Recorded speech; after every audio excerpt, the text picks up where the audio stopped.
Hello everybody and welcome to our Passage of Augustus guide. Now some of you might be wondering, Ark, why are you doing these maps? I mean, aren't they obvious? You would think they're obvious, but there are actually a lot of nuances when it comes to playing on these maps, and just going over them covers a lot of stuff. And even now I keep finding lots and lots of new interesting stuff about the maps that we have played for years now. Now, map always stays the same, but sometimes you are able to utilize them in a very interesting way, and I hope to cover the basics when it comes to these maps, because the map understanding comes into big play when you're playing on a competitive level, especially. But even on a casual level, even if you are playing just for the points, just for the win, just to grind, it's still very important to know where to deploy, and how to proceed from there. Because if you're deploying, let's say, over here to the side without any infantry, then you're making a huge mistake and you are gonna lose all your troops. So without further ado, let's proceed. So Passage of Augustus is one of my favorite maps ever, because it has this fascinating design where you've got two bases in the middle, so it's very easy to go from one base to another, and you even have these roads which do come in handy.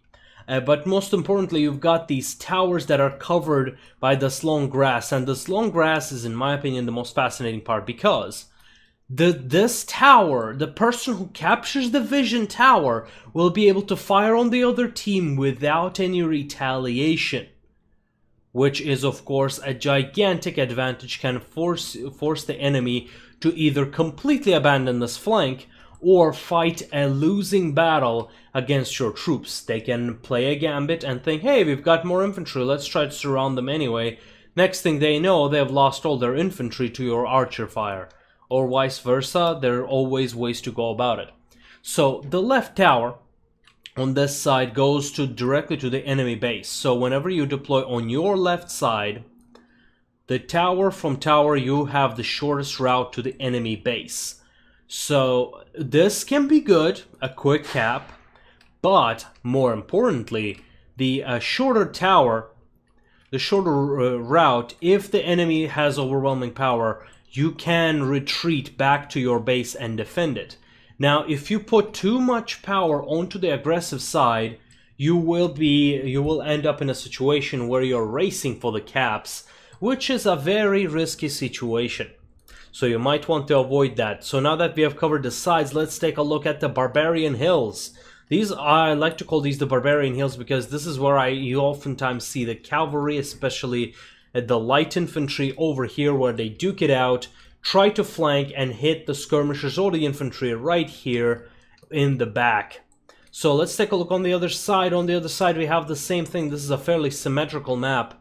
So we've got these hills over here, and from right here comes the barbarians, or any other cavalry for that matter. I've seen a lot of Greek and Roman cavalry coming in. Elephants actually also come in handy over here, because you're able to throw the enemy lines into complete disarray. As they're trying to hold this area, you can chase the enemy skirmishers, and even if you do not have the flag, they can give you enough vision so that you can negate the enemy's vision advantage. Now, right in the middle, let's talk about the middle. There's a very short distance here, but there are a lot of choke points. So pikes are able to do great job in this area, in covering this area between the bases, or just the entryways into the bases. That way you can protect your base, or you can push the enemy defenders outside of their base, giving you enough room to capture the enemy base. And if you're pushing hard enough, I've seen it multiple times, even in competitive, even in the community brawl, we actually got ninja capped because we did not have the proper vision and they had the pikes in the right place. They pulled the pikes in a right direction and boom, the base was capped. So there are also the artillery hills. There are this artillery hill or this one. There are just so many artillery hills in this place. These are oftentimes the dedicated artillery hills right here.